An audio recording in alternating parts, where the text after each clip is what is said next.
Mesdames, Messieurs, bonjour, bienvenue à la revue des Grandes Unes. Avant de démarrer cette émission, allons tout de suite en kiosque parcourir quelques journaux parus ce matin. Nous démarrons donc avec le quotidien La Nouvelle Expression qui met en sa une Conseil de sécurité. Le Cameroun dans le viseur, écrit le journal. La nouvelle ambassadrice des États-Unis auprès de l'ONU, Kelly Knightcraft, préside le Conseil de sécurité depuis le début de ce mois. Elle prend connaissance des dossiers, dont celui du Cameroun qui a fait l'objet le 13 mai dernier à New York d'une réunion informelle du Conseil de sécurité, écrit le journal. Liste des candidatures, la circulaire de Paul Biya à rude épreuve, écrit le journal Les Camdois, publié au plus tard le 11 décembre 2019. La liste des candidats au double scrutin de février 2020. Les plus inquiets se recrutent dans les rangs du Rassemblement démocratique du peuple camerounais. Contentieux préélectoral, Paul Éric King contre-attaque l'ex-directeur de campagne de Maurice Kamto à travers son avocat saisi Elekam pour dénoncer des entraves au code électoral et menace même de faire annuler cette élection. Le journal parle aussi de l'université de Douala avec le professeur Bekolo Ebe épinglé au cours de ses réquisitions sur la culpabilité. Le parquet général a inculpé l'ex-recteur pour un détournement de 343 millions de francs CFA. Sentiment anti-français, un Africain, Tanson Macron. L'ex-président de l'Assemblée nationale ivoirienne, Mamadou Koulibaly, a démontré que les Africains sont contre les dirigeants impérialistes français. Il a évidemment dit à Emmanuel Macron, ce que vous appelez sentiment anti-français est en réalité un ras-le-bol, une révolte, un refus de la mainmise de l'État français sur nos autorités et par ricochet sur nos économies et sur nos peuples, à donc des crises qui secouent les régions anglophones et l'immobilisme du gouvernement. La plus haute instance onusienne vient d'être saisie, écrit le journal. Le journal parle de conflits dans le nord-ouest et le sud-ouest, le calvaire des anglophones de la diaspora qui ne peuvent plus revenir chez eux et d'ailleurs tout ce qu'ils ont investi dans leurs villes et villages ont simplement été détruits, écrit le journal. Et puis investiture dans le littoral, le RDPC ou l'âge d'or de l'indiscipline, écrit le journal. Les directives des circulaires de Biya foulées aux pieds par certains hiérarques du parti. Et écrit dans le quotidien La Nouvelle Expression, le quotidien Le Messager. West Echo et publication des listes des candidats au scrutin du 9 février 2020. Le pouvoir confirme sa mainmise sur Elections Cameroun. Le journal fait ainsi allusion à ce retard observé dans la publication des listes du double scrutin de février 2020. Et puis le journal satirique Le Popoli parle d'opération épervier. Comment Tanganakuna négocie sa libération. Remboursé, dit le juge. Pas tout de suite. Après tout, j'ai gardé, on s'assoit et on négocie, écrit donc le détenu. Et l'œil, pour finir avec l'œil du Sahel qui parle aussi des législatives et municipales 2020, les forces en présence dans le Grand Nord. Le journal indique qu'il y a le RDPC, l'UNDP et le FNCNC de Issa Chiroma Bakari. Et puis le journal parle aussi de l'université de Ngaoundéré. Une grogne des étudiants couvre dans cette université suite à un mal-être qui sévit dans cette institution. Voilà pour ce qui est donc de la revue de presse ce matin. Place avec nos invités que vous connaissez déjà très bien. Casimir Désiré Tanier, bonjour et bienvenue à la revue des Grandes Unes. Je rappelle que vous êtes le directeur de publication du journal Le Jeune Enquêteur. Et surtout journaliste d'investigation, je voudrais dire... Bon, votre titre dit déjà beaucoup, le titre de votre publication. Donc, merci. Saluer tous les téléspectateurs qui s'habituent déjà au mercredi de Casimir et Idriss. Je crois qu'ils ne perdent rien à rester scotchés. Mais il faut quand même indiquer que le passage de Tamformi ne les a pas... Certainement, vous aussi un peu leur manqué. Je crois qu'ils n'ont pas oublié cela. Alors, Idriss Lisson, bonjour et bienvenue à la revue des Grandes Unes. Bonjour, Jean-Paul Souniat, un peu triste ce matin parce que j'ai vu des vieillards fatigués et des vieillards dépassés, des retraités, on n'est pas du département de l'Union Équilibre. Jean-Paul Souniat, le département de l'Union Équilibre, 10 arrondissements. Guy Bassal, Makak, Gormapouri, Diban, Biloura, Ezeka, Sondo, Makak, Bonjok, Maton.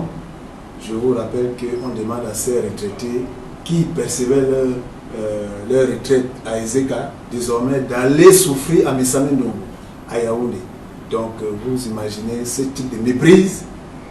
Voilà la nouvelle décision et ces vieillards sont très remontés. Donc je pense à eux ce matin Et je leur demande de ne pas se laisser faire, parce qu'il ne faut pas quand même accepter de souffrir, même lorsqu'on pense qu'on doit vivre une retraite plaisir. On pense aussi au proviseur, à l'ancien proviseur Loha Dieudonné. On espère qu'il n'est pas parmi ceux dont vous venez de citer. C'est un fidèle téléspectateur de la revue des Grandes Unes. Casimir Désiré Tagné. Elecam a finalement publié les listes. Le RDPC est véritablement en pole position. Quel commentaire vous inspire à l'analyse de ces listes? Déjà, le débat d'hier qui a enflammé la toile, c'est du passé. Parce que beaucoup de gens se sont accrochés sur le fait que Elecam était hors délai, que Elecam n'a fait que publier la liste des partis politiques et pas la liste des candidats. Et hier soir, Elecam a donc publié la liste qui se retrouve pratiquement. Est-ce que ça n'a pas aussi mis la pression à Elecam ce matin?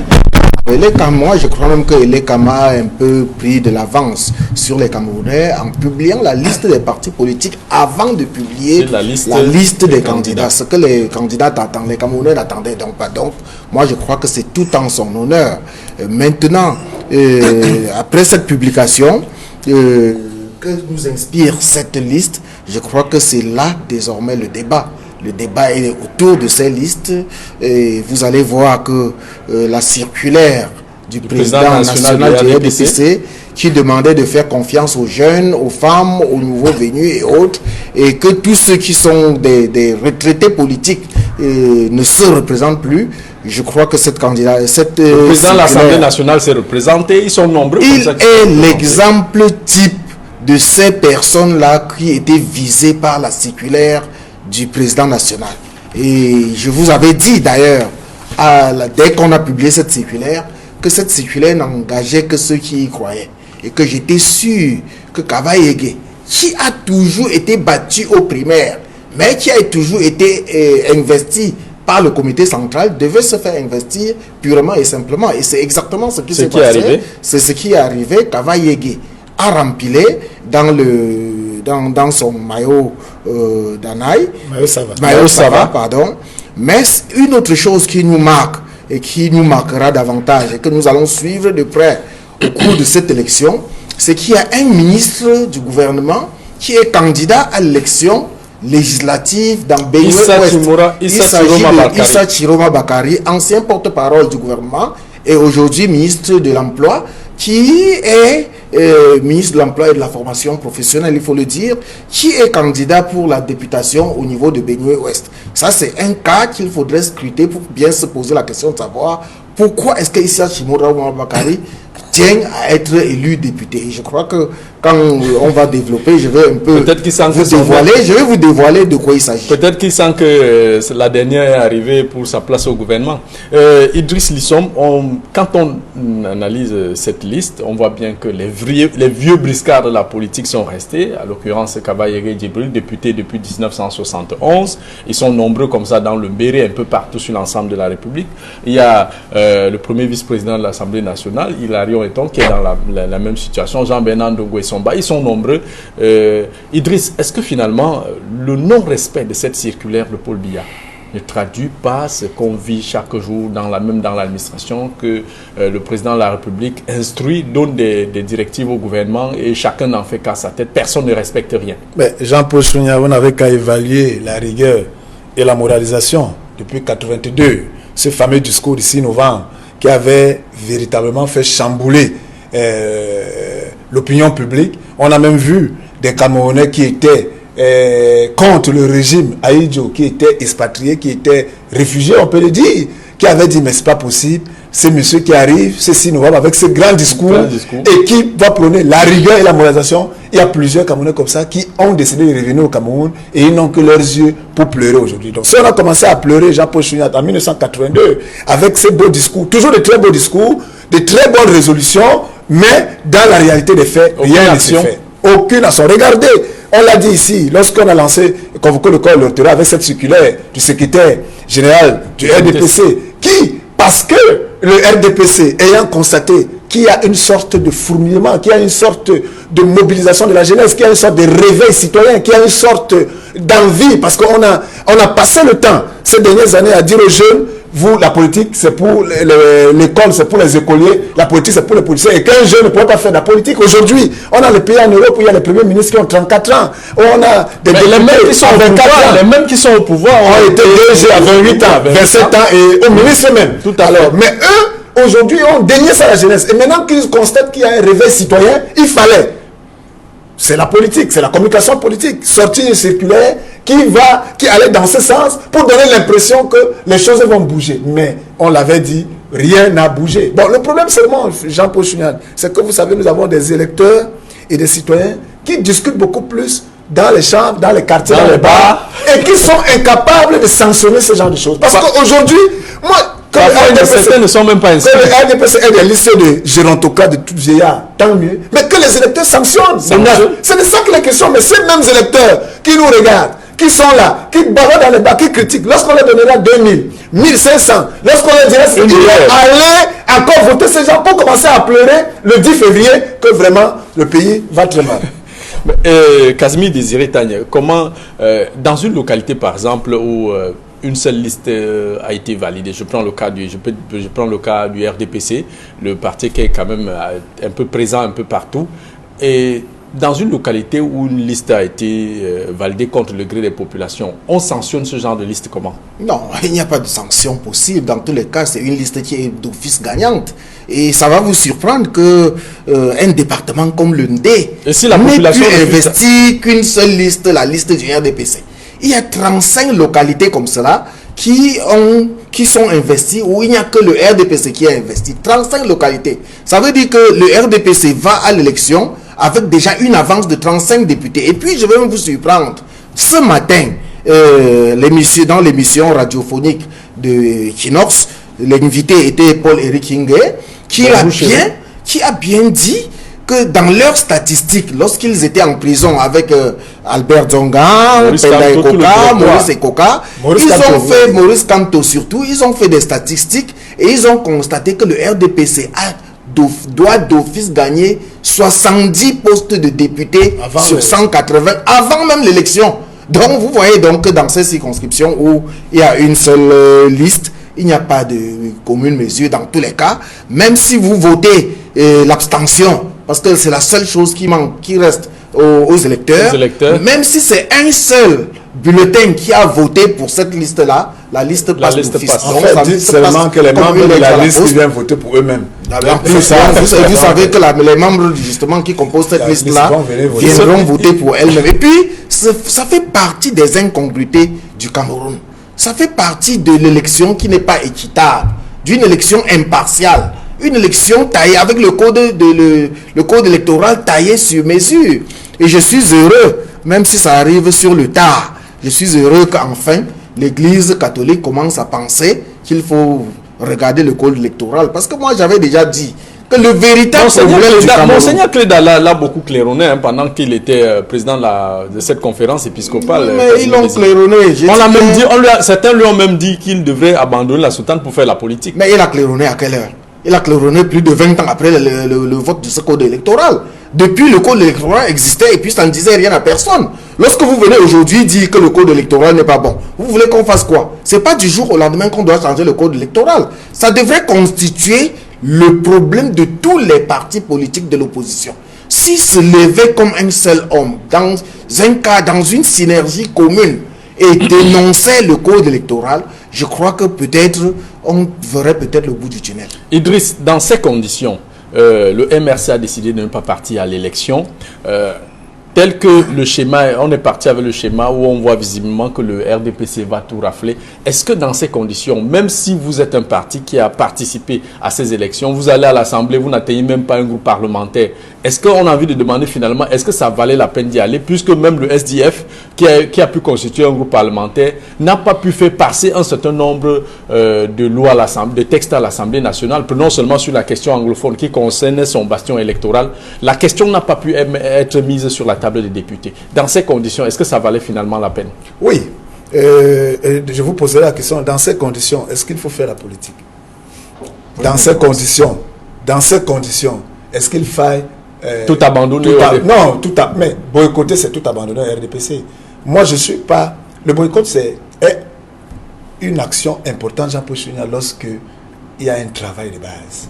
Le boycott ne sert à rien lorsque on utilise les médias seulement et on bavarde. C'est ça notre problématique. Je vous ai dit que nous avons des Camerounais très puissants parce qu'ils parlent à la télévision, parce qu'ils parlent dans les radios qu'on leur donne et ils pensent que c'est ça le travail politique. Je suis désolé.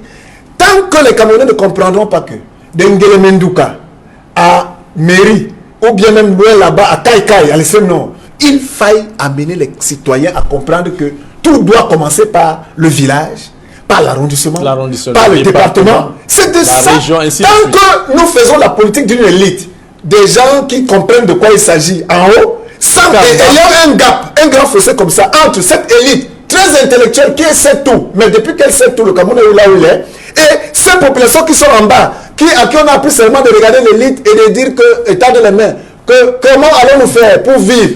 Alors, vous êtes là-bas, vous savez tout, et vous dites au peuple qui est là, qu'on a dit après à mendier, qui vit sous perfusion, que, attention, le fait d'hier, le peuple va vous regarder comme ça et dire, ben, ces gens-là, vous êtes des blagueurs. Vous êtes en haut là-bas, nous on a... Donc, il faut casser le gap entre l'élite et la population. Éduquer les citoyens à ce moment-là. Lorsqu'on dirait aux citoyens, d'abord vous ne direz pas aux citoyens, le citoyen lui-même va dire que j'en ai marre. On a vu c'est ce frémissement qu'on a observé. Et maintenant, je voudrais tout simplement dire que cette fois-ci, il y a un frémissement. Vous savez, mais le frémissement doit quitter du frémissement et devenir un grand mouvement. Et le grand tremblement à la limite. Voilà. Et ce tremblement, Jean-Paul Chouinard, ne peut se faire que si ceux-là qui disent qu'ils ont le leadership, que les choses changent, qui ont des discours de changer. Le changement, c'est une attitude. Doivent transformer le frémissement en tremblement, c'est un travail qui demande à ce que les gens ne dorment pas dans les villages, dans les quartiers, dans les arrondissements, dans les départements. Surtout à l'heure où les gens sont assis à Douala, ils sont assis à Yaoundé, ils sont assis à Paris, je ne sais où, et ils rêvent, et comme s'ils dormaient, ils rêvent que les Camerounais vont se lever. Ça ne pourra pas se faire. Je commence à m'interroger sur le boycott du MRC. Je suis en train de me demander si le MRC ne joue pas le jeu du parti au pouvoir, c'est-à-dire le jeu du RDPC. Parce que pour faire une politique de boycott, il était de bon ton que le MRC rassemble ses pairs, c'est-à-dire les autres leaders des partis d'opposition, et qu'ils chantent la même chanson. Qui ne même pas s'entendre. Même si à la fin ils ne s'entendent pas, mais lorsque vous vous levez, le jour même où on est supposé arrêter la réception des dossiers de candidature et que vous décidez de boycotter sans avoir informé les autres. Vous prenez tout le monde de coup. Et même, je pense que les localités comme le Ndé que j'ai cité tout à l'heure, où le RDPC il va en solitaire, je pense que c'est les conséquences même de la politique du MRC. Et c'est pour ça que je dis, à ce jour, je m'interroge sur ce boycott du MRC. Est-ce que le MRC ne joue pas le jeu du parti au pouvoir? En tout cas, les jours à venir nous diront, Casimir, sauf si vous avez... Dans tous les cas, non, je dis, dans tous les cas, le MRC a joué un très mauvais jeu. La conséquence, c'est que nous nous retrouvons avec 45 partis politiques qui vont au municipal et 35 partis politiques qui vont aux législatives. Donc, dans tous les cas, il y a une bonne masse de partis politiques qui vont crédibiliser cette élection, qu'on le veuille ou pas. Alors que si les grands partis s'étaient retirés comme le MRC aurait voulu, ça aurait laissé tache d'huile. Voilà, dans tous les cas, et sur cette Idriss, il y a Paul-Éric Ngué, le président du MPCN, qui a saisi Elecam via son conseil. Il menace même que si il indique clairement qu'il y a eu tripatouillage entre les RDPC et les CAM, sinon comment comprendre que des listes aient été déposées après minuit, après l'heure de fermeture. Est-ce que s'il demande un recours en annulation en plein contentieux préélectoral, ça peut prospérer, Idriss? Bon, en l'écoutant ce matin, à travers Equinox Radio, je pense qu'il n'est pas dans cette posture. Il faut dire que il a menacé, c'est un courrier qu'il a fait à Elecam. Un signal. Un signal. Ce n'est pas qu'il n'est pas allé saisir la cour constitutionnelle ou bien la chambre administrative. Vous voyez, c'est un courrier. Il donne les clignotants. Donc, en fait, il faut dire que, moi je dis, tout cela, c'est entre dans le champ politique. Et ce sont un parti politique qui se sent qui sait que c'est l'ECAM qui organise, se sent frustré, sent que le jeu n'est pas clair, n'est pas fait, est libre d'attirer l'attention de l'ECAM qui se veut être un organe indépendant. Donc c'est ce que Paul Éric Kingué a fait. Vous êtes, c'est de bonne guerre. Vous êtes un peu d'accord avec ce titre de West Echo, le pouvoir confirme sa main mise sur l'ECAM? Oui, c'est ce que les gens peuvent tout simplement dire. Moi je dis, le pouvoir confirme sa main mise sur l'ECAM. Ça peut être vrai, ça peut être faux, mais moi tout cela c'est pour la distraction. Parce que vous savez, moi je pense que chaque fois... Si on a des bons citoyens bien formés, même avec une mauvaise loi électorale... Jean-Paul Chouniat, si les citoyens... Moi je dis, il faut que dès aujourd'hui, celui qui pense qu'il va être conseiller municipal ou député dans 5 ans ou dans 6 ans... doit commencer à travailler maintenant. En faisant le porte-à-porte. C'est de ça qu'il est question.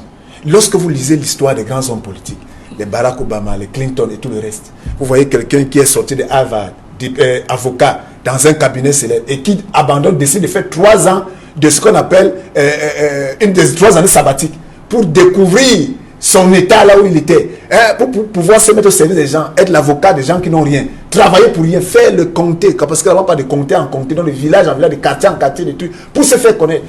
C'est du travail, Jean-Paul. Nous sommes des Camerounais aujourd'hui qui veulent gagner sans faire des efforts. Chez nous, il y a plus de... Regardez donc ces gens qui ont compris que le MRC qui avait le vent en poupe dans les grandes villes, ils étaient du SIF. Ils ont suité pour venir. Il y a même les aigris du RDPC. Ils ont suité pour venir au MRC pour occuper les positions. Mais on voit les mêmes choses. Même dans les zones où, par exemple, le PCRN de Cabral est populaire et tout ça, on a vu les gens venir le vent que mince. Quand c'est ces partis qui vont en poupe, il faut que ce type de politiciens et de Camerounais, qu'on les a. Ça veut dire qu'ils soient finalement, la décision de Maurice Kamto a dû faire mal à beaucoup. Mais bien sûr. Et c'est même, il faut toujours prendre le bon côté des choses. Il faut toujours prendre le bon côté des choses.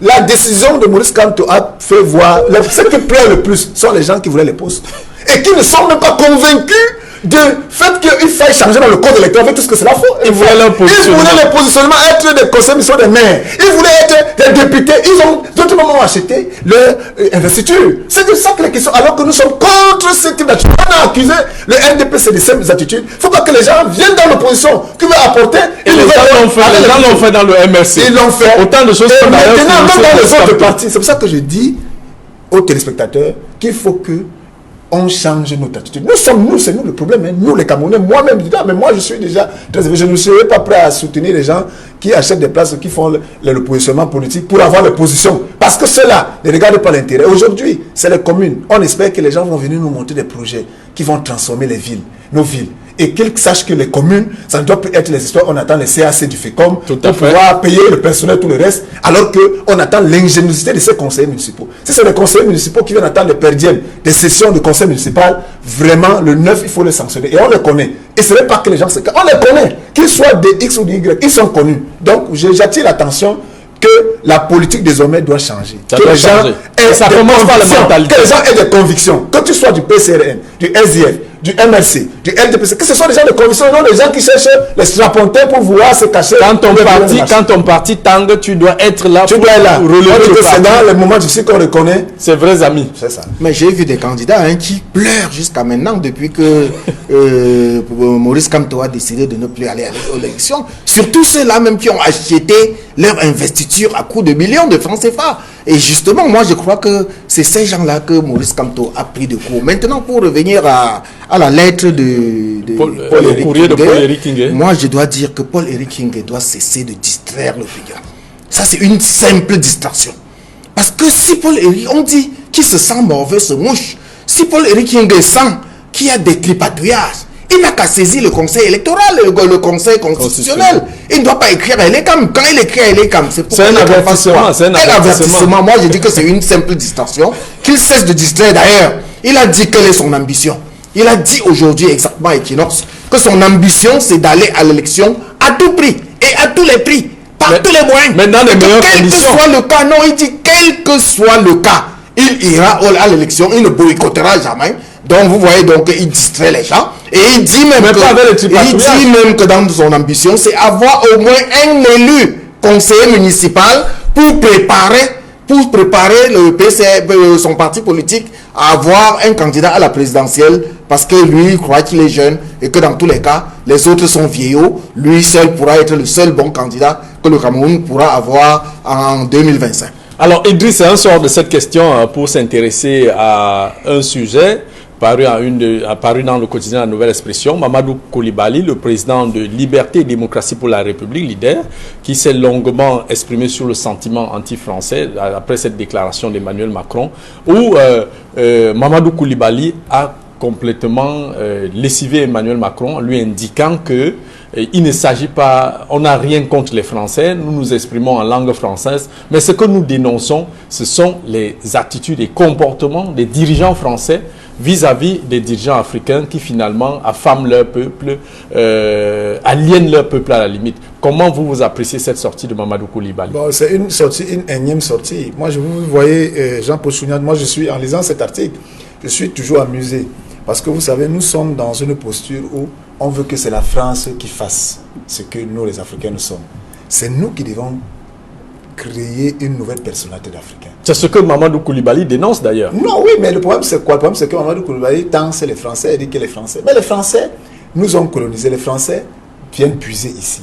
C'est de bonne guerre. Vous pensez qu'un président français va venir dire que je coupe les... Non, la France a 50, 70 ans d'avance sur nous.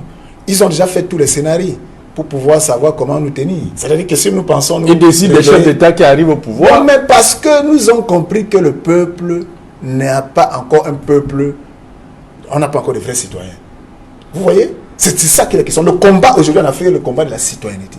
Des gens qui comprennent que nous avons des identités, nous avons notre histoire, nous devons aller. Et le problème n'est pas de couper les ponts avec la France, c'est de redéfinir les États-Unis. Le problème est que lorsque nous serons des vrais citoyens, qu'on puisse véritablement élaborer des stratégies pour travailler avec ces gens-là. Parce qu'aujourd'hui, Jean-Paul Chouniat, vous ne pouvez pas dire que vous allez vous couper de la France. Lorsque vous regardez, vous êtes tenu sur tous les plans. Ne voyez pas, regardez même les entreprises, Jean-Paul Chouniat. S'il y a 10 entreprises dans les pays africains francophones, 9 sont influencées par la France, de manière directe ou indirecte. Ça, je vous le dis, lorsque la France avait dit à Gbagbo, quand on va le sévrer, le couper, quand on a même fermé les bancs, vous avez vu, c'est ça qu'il est question. Et pour pouvoir engager ce combat, qui est légitime, c'est au-delà des discours, ça demande des actions. Il faut et les mêmes actions commencent par l'éducation à la citoyenneté. Mais maintenant, sachez que les dirigeants qui sont là défendent, ayant compris ce principe, que la France veut ses intérêts, eux se positionnant comme ceux-là qui défendent les intérêts de la France n'a que pour ce devoir de les tenir là. Et eux de dire aux Français que tant que nous on tient le peuple, ne vous inquiétez pas, ça marche. C'est pour ça que tout est dans la citoyenneté. Tout est dans le réveil citoyen et pas le réveil ne doit pas se faire dans la guerre, dans le racisme, dans les idées, dans le mouvement. Comment les Asiatiques ont-ils fait? Mais il faut dire que les pays comme la Chine ont été colonisés. Pourquoi aujourd'hui, 60 ans plus tard, et ils ont réussi à transposer... Il y a eu un sursaut patriotique. Qu'est-ce qui s'est passé? Mais étudions un peu ce qui s'est passé de ce côté-là pour voir comment nous pouvons faire la même chose. C'est de ça qu'il est question. Et non de se limiter dans les discours. Ce qui est bien, entre discours, je vous ai dit, il y a une élite africaine qui a de très belles idées, mais qui a complètement un fossé entre cette élite et comment créer le pont, le lien, pour que la masse populaire suive. Dès que nous aurons réussi cela, mais je ne désespère pas et ça peut se faire. Ça va se faire. Et quand Idriss dit que la Chine et autres sont des pays qui étaient colonisés, il oublie de dire que dans les années 70, la Chine, le Cameroun, le Japon étaient pratiquement au même niveau de développement. Et qu'est-ce qui s'est passé? Pourquoi est-ce que pendant que la Chine et les autres, le Japon sont allés plus loin, le Cameroun a plutôt régressé? Bon, ça c'est une question. Maintenant, pour revenir à Mamadou Coulibaly, qui exprime un ras-le-bol des Africains face à la France. Mais il faut se poser la question, qui est Mamadou Coulibaly? Mamadou Coulibaly est le président d'un parti politique en Côte d'Ivoire qui s'appelle Liberté démocratique pour la République, leader. Mais surtout, Mamadou Coulibaly est un candidat à l'élection présidentielle de 2020 en Côte d'Ivoire. Et vous savez que l'élection présidentielle en 2020 charrie beaucoup de choses. Entre le président Ouattara, qui veut, qui ne veut pas, Il dit que si les anciens Et si les anciens reviennent, lui aussi va se revenir. C'est pour ça qu'il dit, il fait un peu la danse bafia, un pas en avant, un pas en arrière, entre le Guillaume Soro, qui a été Premier ministre, qui a été président de l'Assemblée nationale, et qui ne lui reste que le poste de président de la République, parce qu'il a pratiquement tout eu avant d'avoir 50 ans. Entre tout cela, Mamadou Koulibaly veut se positionner. Et c'est pour cela qu'il attrape l'angle qui fait le plus mal aux Africains, c'est-à-dire le ras-le-bol que les Africains expriment contre la France. Donc Mamadou Koulibaly, c'est tout simplement qu'il veut se positionner pour qu'on sache qu'il est là et qu'il est un candidat et qu'il est un candidat sérieux et qu'il peut mieux représenter les aspirations de la Côte d'Ivoire face à la France qui est toujours décriée par tous les Africains. Merci, chers messieurs. Nous sommes arrivés au terme de cette édition de la revue des Grandes Unes. Un message que je reçois d'un militant du RDPC. À corriger un têtu, on perd son temps. Au RDPC, à corriger un têtu, on perd son temps. Madame, messieurs, c'était tout pour cette édition de la revue des Grandes Unes. Rendez-vous demain pour une autre édition.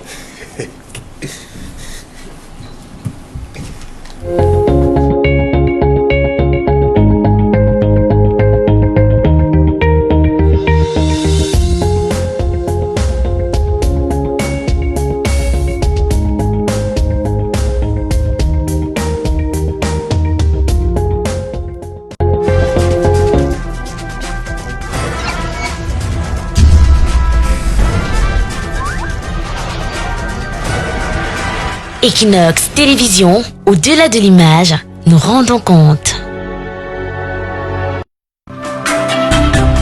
De lundi à vendredi sur Equinox Télévision. Bonjour à tous et à chacun. Nous sommes bien au 10-12, le Zénith. Je m'adresse aux chrétiens. Lorsqu'on lève le corps, il y a messe.